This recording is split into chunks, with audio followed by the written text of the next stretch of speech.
college football playoff.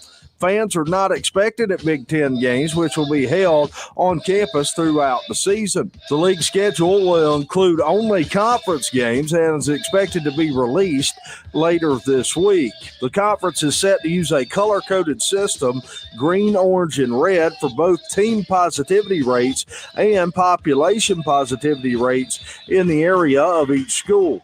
If the team's positivity rate exceeds 5% or the population's positivity rate exceeds 7.5%, the team must then pause practice and competition for at least 7 days. If the team's positivity rate is between 2 and 5% or the population's positivity rate is between 3.5% and 7.5%, the team must then proceed with caution and use enhanced COVID-19 prevention protocols. President Trump voiced his approval of the decision on Twitter, tweeting, quote, "Great news, Big Ten football is back. All teams to participate. Thank you to the players, coaches, parents, and all school representatives. Have a fantastic season. It is my great honor to have helped." The Pac-12 has made no announcement about the postponement of their season, but a source on the West Coast who covers the league has told me that mid to late November would be the earliest the conference would start play. And that's your afternoon sports report for Divine Intervention with Mike Devine on KBFD AM 1400. Michael Devine with breaking news and stimulating talk. Did you hear that, Menke? Color-coded? Did you hear that? That's racist. They have color-coded policies down at the University of Iowa and in the Big Ten. Yeah, 1 out of 6 males is color deficient. So how's that going to work? Yes, I'm the doctor of truth, the mayor of Manville, and our guest here, of course, is not. He is Terry Menke, who's a city councilman and a optometrist and a porn star and philosopher. So there we are. So you're the oldest porn star extant. You know that? Yeah. Man of your years. I will point out that Kim is older than me, though. So let's pray God that Kim doesn't do anything like that, shall we? Nah.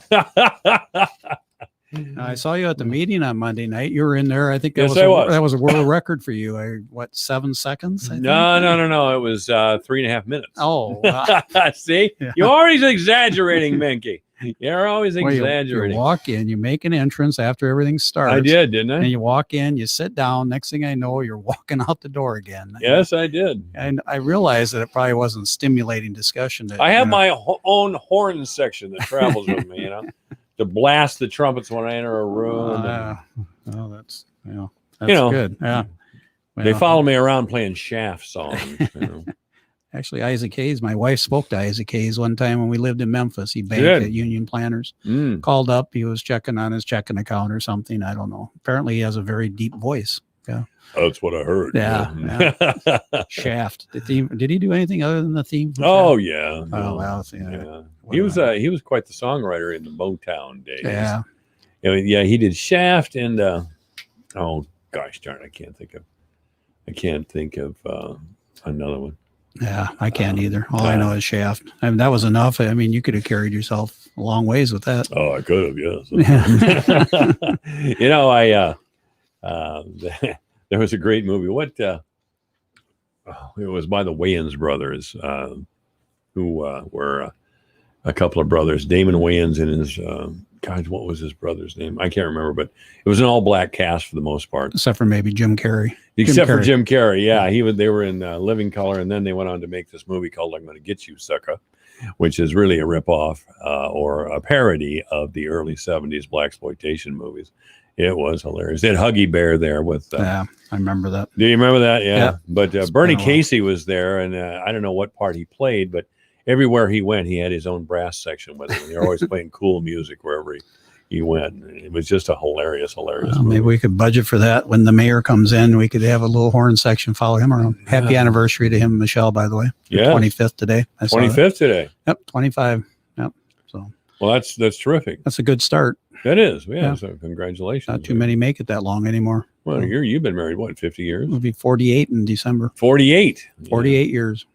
Yeah, my brother's been married 48 years too. Which brother? Well, the one that's been married 4 or 5 times. I didn't say it was all in a row. It was he just keeps Is this the one that's lounging on the beach in Texas somewhere? Yeah, that's what he's doing. It was my other brother's 70th birthday yesterday, and so we did a duo call last night. And he took my middle brother took another phone call from one of his kids, so he's talking to his son. While the rest of us, all my brothers and sisters, were trying to carry on a conversation, and my older brother lost his patience. Started screaming over the duo. I said, "That's a good old days." My brother-in-law and sister-in-law hanging on. We're just embarrassed for everybody. My older brother was just going wacko. Why was your older brother going wacko? Just because everybody was my babbling? older brother lives in a house with vaulted ceilings and everything, and so the echo was really bad. And so he was talking to his son, and he's older, so he can't hear very well. That's what he says. So he had the volume turned up. So it was distracting for the rest of us that we're carrying on important conversations. So, is he the guy that's 70, or is he? Yeah, he just turned 70. Lonnie will be 72 in April. So, okay. Yeah. Lonnie will be 72. Yeah, we're all 18 months apart. Family planning. Think you were Catholic with a record Yeah. like that. Well, how many were in your family? 5. 5. 2 girls, 3 boys. You have to get up there 6, 7, 8 range before people really start suspecting you as being Catholic. Yeah. My cousins, there's 9 of them in their family. So where are you in the batting rotation? Middle Right child. in the middle. Can't you tell? My wife says she can tell by my behavior that I'm a middle child. Apparently neglected because, the older kids took all the credit and the younger kids are getting all the love. So attention. So you're all screwed up. I'm just in the middle. Yeah. I'll be. So anyway, you want to talk about the council meeting? Sure. Why not? That you missed? Yes. So I had a previous engagement. I know. I saw your picture later. I saw where you went. Yeah. Okay. So anyway, we did talk about Snell Crawford and Expo Park. The meeting started out with a lot of talk on the park. I think I'm called to other duties. I'm out of here. Well, Nate Groover with ISG has been working with Lori over there. He did come in early, and they were down at Olson looking at that. They did stake out the ground for the shelter house at Olson Park, which hopefully the bid will come up on the next council meeting for that. So we're hoping to get that done by next spring. That'll be probably, I think it's like a 40 by 50 building. Right. And we'll have 4 bathrooms, 2 external and 2 internal. That means you can access them from the outside, not porta potties, but the old bathroom and the old cabin shelter thing that's there, they're going to demo that probably this fall. And they were kind of plotting out where they're going to put the shelter house, and that'll probably again be assembled over the winter months. And if we can make it look half as good as Campanoki, I'll be very happy with it. So that is something that in the plan was there. The initial estimates were 1.2 million, but I'm expecting this will come in about 300,000 plus or minus a little bit. So and why is this necessary? Well, we have to have additional shelters in the community. I think we would like to get at least 2 shelter houses in the community. We'd like to see one at the Aquatic Center and one down at Olson. Why at the Aquatic Center? Because it's just an opportunity for people. Well, first off, there's no outside bathrooms at the Aquatic Center. So if people are up there playing on the playground equipment, there's no bathroom facilities for them other than. I would understand bathrooms. Yeah, well, that's part of the reason. But the other thing is meeting rooms, gathering areas, wedding receptions, graduation parties, things like that. It just provides another venue for those type of activities. What, are we trying to put the pressure on the Starlight or what? No, it's just another option for people. It's be an affordable option, I should say, because there will be rental charges with it. But what was that, a shot? No, I'm just saying that when you bring your own food, it's a lot less expensive than having it catered. So, I mean, if you're going to have a small family gathering, and you and your, that's right, nobody likes you, so nobody would show up for your family. That's right. Yeah. So anyway, that would just be an opportunity for people to get together and, have a place to sit around inside. Mm-hmm. It's and they'll be beautiful. If you've never been to the Campanoki site, Conservation Office built that a couple years ago, and it's just gorgeous on the inside. It's very functional, very purpose-driven. Be a nice addition to the community. Actually, I'm a pretty popular guy. You are? Oh, yeah. You know how many listeners this radio station had when I took over? Had? Yeah. Probably 3. And now you're down. Now you're down to 2. No. We have many more listeners on this radio station. You run around and check radio dials? Is that what you do? No, but we used to have a way of checking. We used to do Arbitron, wasn't it? Arbitron. But we didn't do it when I started here again. This is my first time or third time working for this group of radio stations. Or somebody got smart and fire you, and then they felt remorse and hired no, you I've back. only been fired one time, and that's when I worked when KVFD was out on the highway. As a matter of fact, we're right next to Powers Television. Yeah. Remember, that's been that long ago. And they couldn't. There was a group of financiers out of North Dakota, and that's who was doing all the radio business in the 80s. A bunch of bankers and CPAs found out that they could buy a radio station, a little town radio station, and fire everybody who made any money, and then sell it for a profit down the road. As a matter of fact, KWMT and KKAZ, I think, were purchased for $3 million back in the day, and they were sold for $9 million. Then they were sold again for around $2 million. So somebody took a bath there somewhere. Somebody wrote that off. But anyway, I got bounced in that little thing. He was a nice guy. He was originally from the Des Moines area, and then he went to Kansas to work. But anyway, we were putting in automated radio, and we were getting rid of some of the announcers. And I said, once we get this done, why are they going to need us? And he said, oh, don't worry about that. Well, we both got fired in about a month later. Writing was on the wall. Yeah, of course, I'd had it with him by that time anyway. It was completely... the guy it's never good when you get hired for a job, you show up for your first day of work, and the guy that hired you has been fired. Yep.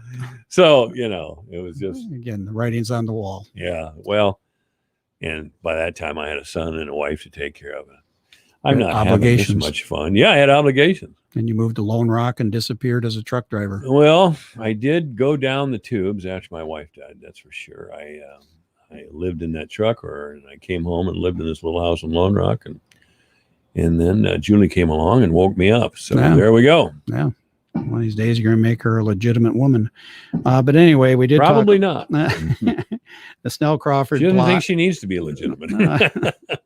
Snell Crawford Park, the big thing down there is improved access to the interior of the park, more parking lots, area. That's a very busy park, probably one of the busier, parks out there. It's busier than Loomis, busier than Olson. There's always people down there. The trail system's very popular. It's a good, walking area. Disc golf is down there, which is the oldest disc golf, I think, course in the state of Iowa, or one of the oldest. And I've also heard, people say that it's one of the best ones around. Part of the problem with opening it up to traffic is that the disc golf will have to be altered a little bit, because now currently they play across the roads, and they obviously frown on Frisbees flying across the road when there's traffic out there, and bike riders and walkers. Yeah, a little bit of a hazard, but that disc golf has been moved down to Sunkist. Sunkist is an 18-hole course, and Snell Crawford is a 9-hole course. The 9-hole course is more challenging, where the Sunkist course is more flat, open, and I guess not as challenging as what. Have you ever thought about putting a golf course down there? I thought that was really cool. We used to play down there quite a bit. Our one club open, remember that in Sertoma? Yeah, that's right. We did, didn't we? I used to have a lot of fun down there. That was, I remember the old guys. They used to be, when I first moved to town, that was all lit too. That was a night course. They had lights out there, and we used to play. It was nice. It was nice. And Friendship Haven took it over for a while, I think, and that didn't work. And I think Iowa Central got it over. Yeah. So it's too bad that it, had to go to the wayside. But the geese are doing real well down there. There's a lot of geese and deer. There's some deer down there too. But anyway, the Snell Crawford plan, that is sponsored by Noon Rotary. Noon Rotary has worked with that park for probably 20 years plus. That's right. They have spent a lot of money down there. They built the bridges down there. So obviously they have what's called vested interest in the park. Craig Barber, Matt Maggio have been very, prevalent in the discussions. And this is not something that just showed up recently. This goes back probably 3, 4, or 5 years. I mean, it's been a discussion for some time. The Noon Rotary would like to keep the water access open going over towards I think it's the Granger cabin, if I'm not mistaken, in the back. It's kind of a cool cabin, but it's kind of fallen on rough times. They put a new roof on it, but it keeps getting vandalized. So they seem to think that vandalized. Vandalized. It gets spray painted quite often back there. But anyway, that water access, if they put water access there, they have to obviously be careful with the people that are playing in the water, the children, walkers and whatever. down there in the park. So they're designing the water crossing to be, virtually a stop and then go, rather than hit it hard and splash, like you used to do down in Dolliver all the time. But the DNR has actually got a $10,000 dangle out there if they close the waterway and pull that water crossing off, because it is state law that, you can't drive through running water. You can't, do things like that with cars or motorized vehicles. But the Soldier Creek is a small enough body of water that they don't feel like it's under their jurisdiction. But they did extend a $10,000 offer if that crossing was taken out. Well, that crossing hasn't been used for some time because it is in very poor shape. The concrete's deteriorated. The problem they run into is fish passage, and also during the higher water levels, cars can be washed off, theoretically. But there's designs either way. And Nate didn't want to get involved with that. And we had some discussions Monday, and it was kind of, kicked around a little bit. And I think the feeling is that, we're going to listen to Noon Rotary, because they have spent a lot of time and money down there. As long as the safety aspect of it is observed and it's, something that people want, we'll probably keep the waterway crossing open. The plans are, if we close the waterway, then that park on the other side, where the parking lot is right now, can be repurposed into different areas for, picnics and whatever, flowers. I mean, he's got some plans there for it. But, the problem is that, it's controversial, because you get the environmentalists that don't think it's right to be driving through the water.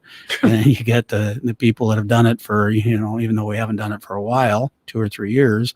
But I mean, people still talk to me about how much they've had fun driving from 15th Street all the way through the park. Of course, but every time we brought that up, oh my God, all the neighbors came to testify before the city council about drug deals. Yeah. And that's part of the problem, is that we've got to be able to get the police officers back there. And I think when the road is redone and the parking lot is put on the other side. They just didn't want people driving down there. That's all. So you can't go and say, hey, listen, I'm a snob and I don't want cars driving down there. So it has to be like drug deals or satanic activity or something. Which was but no matter what we do down there, I mean, a certain percentage of the people aren't going to like it, but it's going to look better no matter what we decide to do. So we'll have more discussions. Why did Sertoma stop having their Halloween thing? Well, it was a combination of liability issues. Age. We used to have a lot of fun down there. Oh God, we did. Too much fun. I was oh gosh, what was I? A couple of years. I had the costume. Shirley made my wife made a costume. Beetlejuice. I was Beetlejuice a couple of years. Yeah. I sat up in the hillside one year, and I had a basketball wrapped in a white sheet, and I had a rope over a tree. And then when the people would come down in the groups, I'd swing that down over the top of their heads, and they didn't know what all of a sudden it's coming out of the woods. So they'd all hit the ground and start rolling around. I had a lot of fun doing that. But remember Chuck Wolfson? Yep. He and I and Pete Lee. Here's another old name from the past. Good old Pete. We got Iowa biker lawyer one year and found the Halloween mask of the crazy person. Yeah.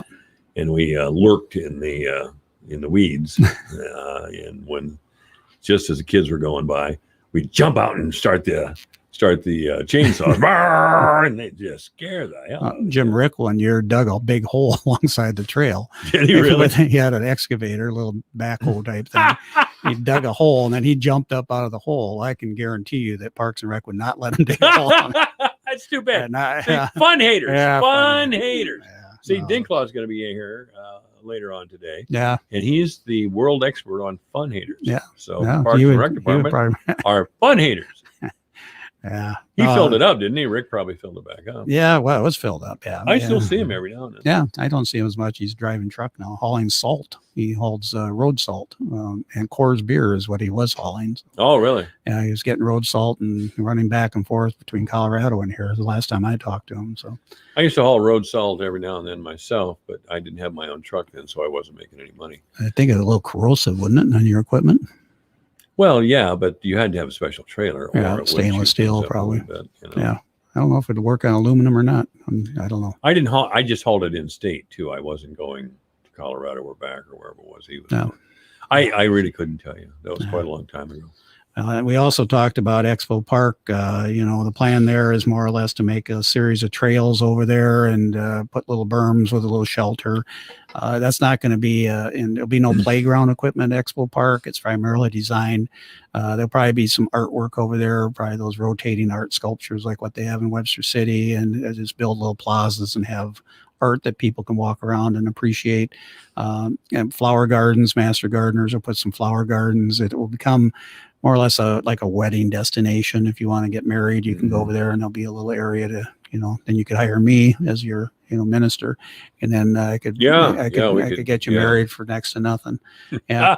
So Expo is also on the agenda. Not too controversial. We did bring up about Pastor L, and that was shot down again. So why was that shot down? Well, they got to run through Parks and Rec. So what, Parks and Rec is running the town now, or what? They are. This is AM 1400 KBFD, the voice of Fort Dodge. We'll come back to that. Good afternoon. You're on the air. I was hoping you could tell me what is going on I think it's 5th Avenue and 16th. 5th Avenue and 16th Street? Yeah, all that dirt they've been digging up and stuff. I don't know if I have the wrong address.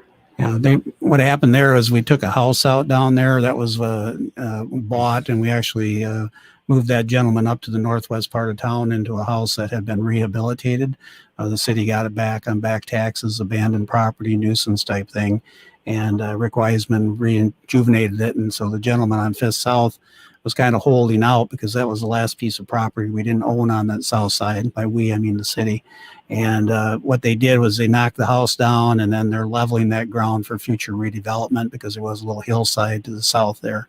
So they've moved all that dirt around to kind of clear it up for future building. As far as I know, there isn't anybody interested in it, but it's a lot more appealing now than what it was. It's a level surface, and it's highly marketable at this point. So that's the goal of the city, is to put in, we're hoping to get the retail on the bottom with, like an apartment thing on top, one of those dual purpose things, but we'll see what the market demands. Everybody that's come into town wants to build out by the mall, obviously, and that's where the retail is. So we're trying to stimulate more growth to the west on 5th Avenue South, and that's just part of our long-term plan for that whole area. Okay, great. Thank you. You bet. Thank you very much. This is AM 1400 KBFD, the voice of Fort Dodge. Just before we go to the break, you mentioned the Crimmins family. They were pretty involved in Sertoma back in the day, yes.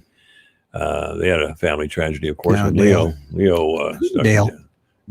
Dale Stuckey. Or Leo. Geez, that's Leo Crimmins. Actually, Sorry, guys, I'm just getting senile. There is a Leo Stuckey too. Is there a Leo? One of Stuckey? Dale's boys is named Leo. Okay, Yeah. But anyway, Dale was a good guy. He worked hard for a long time. He was, in relatively good shape, and all of a sudden he got sick, and that's not, and he was our age. I hate know. to break it to you, but I mean, within days. So he had the corona, right? Yeah, and all the Crimmins family pretty much got coronavirus. That's what I heard. Was quite a few of them. Jimmy Kesterson's really sick. Yeah. And I understand he's still on oxygen. Yeah, I would imagine that's devastating. I mean, it takes a long time. The taste and the smell, everything just goes south, and it's not only weeks, but it's months before you recover from that. So I mean, it's no joking matter. So wash your hands, wear your mask, stay out of large gatherings. And social distance. Yeah, as you pointed out, everybody hates me, so I don't have any problem with social distance. Nobody wants to get close to you. I did see my old friend Jill Conrad this morning. Her husband Chef Conrad, who they are Nevin's aunt and uncle. Mm-hmm. Really nice lady. I've known her for a long time. I don't see her as much as I used to, but she knew my wife pretty well and talked about her, about not forgetting her. And I thought that was very, very nice. It's nice to bring that up. It was nice of her to bring that up. That's been what, 22 years. It's been a long time. It's been a long time. And she remembered it and remembered her. And she said we will always remember her, which I thought was very, very nice. It's always been my goal is to be remembered someday for the good things, not the bad things. We'll come back to that. All right. This is AM 1400 KBFD. Michael Devine, broadcasting live. That's right. It's 2:35. News is next. It's happening. In just days, Publishers Clearinghouse will be ready to award $1,000 a day for life. Enter now at PCH.com, and you and your family could soon be celebrating the win of a lifetime. Don't miss your last chance to win $1,000 a day for life. Go to PCH.com before it's too late. That's PCH.com. Better hurry if you want the next big winner to be you. Enter at PCH.com now. Entries due 10/28. No purchase necessary. Void where prohibited. When you're stressed, you just don't feel like yourself. New Natrol Relaxia, a full line of drug-free supplements to help you manage occasional stress and anxiety. A special blend of herbals keeps you feeling calm and balanced throughout the day. Because when there's less stress, there's more you. Try new Natrol Relaxia. Learn more at relaxiamood.com. These statements have not been evaluated by the Food and Drug Administration. This product is not intended to diagnose, treat, cure, or prevent any disease. Dolly, is that different carpet than you had the last time we stopped by? Why, yes, it is. We got it at Woe's Do It By Yourself shop, and we saved $29. They had a real cheap installer, Harry the handyman. It only took him 6 weeks to get it installed, but we saved another $29. But Dolly, it isn't tacked down, and where's your carpet pad? Harry said he could save us $29, and we didn't need it. Don't be like Discount Dolly. Bring your flooring ideas to the professionals at Jim's Carpet One, where we'll do it right. The first time, East on Business 20, Fort Dodge.